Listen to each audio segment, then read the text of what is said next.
सोचिए, एक birthday trip, एक रोमांटिक गेटअवे कैसे एक खौफनाक, कभी ना खत्म होने वाले बुरे सपने में बदल सकता है। आज की कहानी कुछ ऐसी ही है। तो कहानी है निशा और आरव की। 5 साल से साथ थे और अब वो एक ऐसे सफर पर जा रहे थे जहां से उनकी जिंदगी पहले जैसी कभी नहीं रहने वाली थी।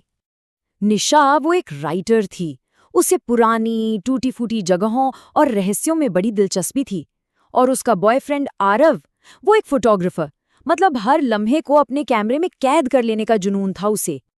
अब निशा का बर्थडे आ रहा था तो आरव ने एक बहुत स्पेशल प्लान बनाया, एक कैंपिंग ट्रिप, सिर्फ वो दोनों, एकदम रोमांटिक। तो सफर शुरू हुआ। 2 घंटे की ड्राइव के बाद वो एक गांव पहुंचे।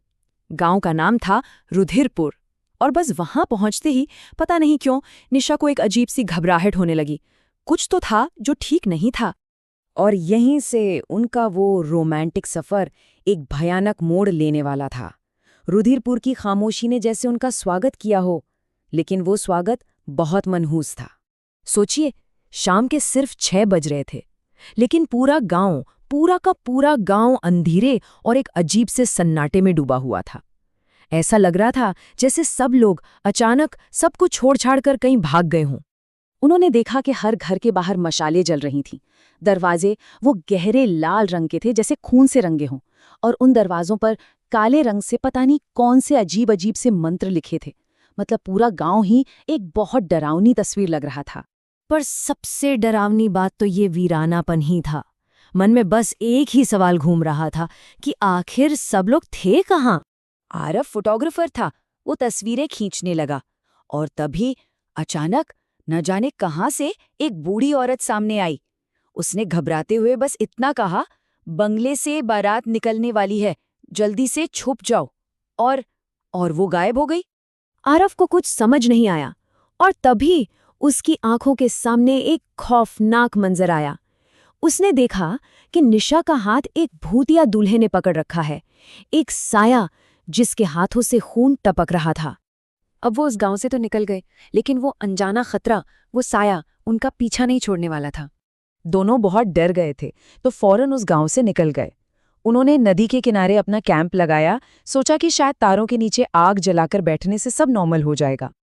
निशा ने माहौल को थोड़ा हल्का करने के लिए मजाक में कहा, पूरी दुनिया की फोटो खींचते हो, आज अपनी गर्लफ्रेंड की भी कुछ अच्छी तस्वीरें ले लो। आग की रोशनी में उसका चेहरा चमक रहा था। वो आरव के कैमरे के लिए पोज देने लगी। आरव ने तस्वीरें खींची, लेकिन जब उसने कैमरे की स्क्रीन पर उन तस्वीरों को देखा तो बस देखता रह गया। उसके रोंगटे खड़े हो गए, क्योंकि कैमरा वो दिखा रहा था जो उसकी नंगी आंखों को नजर ही नहीं आ रहा था। पहली तस्वीर में वो भूतिया दूल्हा ठीक निशा के पीछे खड़ा था। दूसरी तस्वीर वो एक कदम और पास आ गया था, और तीसरी तस्वीर में वो ठीक निशा के बगल में खड़ा था, और निशा को इस बात की कोई खबर ही नहीं थी। आरव का डर यहीं खत्म नहीं हुआ। उसने देर रात हिम्मत करके गांव वाली तस्वीरें फिर से देखीं और उसका दिल दहल गया। वो दूल्हा, वो साया हर लाल दरवाजे के बाहर खड़ा था। अब अगली शाम हुई और उनका डर उनकी जिज्ञासा में बदल गया। उन्होंने एक ऐसा फैसला लिया जो उनके जिंदगी की सबसे बड़ी गलती साबित होने वाला था। उन्हें एक हवेली से रहस्यमयी रोशनी आती दिखी, वही हवेली जिसका जिक्र निशा ने पहले किया था। वो दोनों अंदर चले गए। अंदर का नज़ारा तो और भी हैरान करने वाला था। पूरा महल किसी जश्न के लिए सजा था, खाने की बड़ी दावत लगी थी, लेकिन वहां एक भी इंसान मौजूद नहीं था। और तभी हवेली के भारी भरकम दरवाजे जोर से बंद हो गए। वो अंदर फंस चुके थे। सीढ़ियों से वही भूतिया दूल्हा नीचे उतर रहा था। निशा की आंखें एकदम सफेद हो गईं और वो किसी कठपुतली की तरह उसकी तरफ चलने लगी। दूल्हे ने उसके गले में सूखी माला डाली। आरव ने बचाने की कोशिश की तो किसी अनदेखी ताकत ने उसे दूर फेंक दिया, और फिर एक दर्दनाक चीख के साथ दूल्हा और निशा धुएं के बादल में गायब हो गए। आरव उस खंडहर में अकेला रह गया, पूरी तरह टूट चुका था। वो जवाब चाहता था और जवाब की तलाश में वो वापस उसी गांव की तरफ भागा। वहां उसे वही बूढ़ी औरत मिली और उसने उस हवेली का खौफनाक सच बताया। हवेली एक दुष्ट जमींदार की थी जो अमर होना चाहता था, और इसके लिए वो एक भयानक पूजा करता था। हर अमावस की रात वो एक नई लड़की से जबरदस्ती शादी करता, शादी की पहली ही रात उसे मार डालता और उसकी बलि एक शैतान को चढ़ा देता था। ये सब सिर्फ अमर होने के लिए। उसने बताया कि गांव वालों ने तंग आकर जमींदार को उसकी हवेली के साथ ही चलाकर मार डाला था। लेकिन उसकी आत्मा वहीं भटकती रह गई और हर अमावस की रात वो अपनी अगली दुल्हन को लेने के लिए लौटती है। और तब आरफ को वो भयानक सच समझ आया।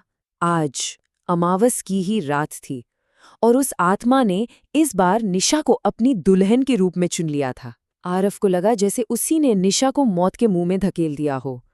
उस बूढ़ी औरत ने बस इतना कहा, जो एक बार उस बंगले की दुल्हन बन गई वो कभी वापस नहीं आती। और इसी के साथ आरव की सारी उम्मीदें खत्म हो गईं।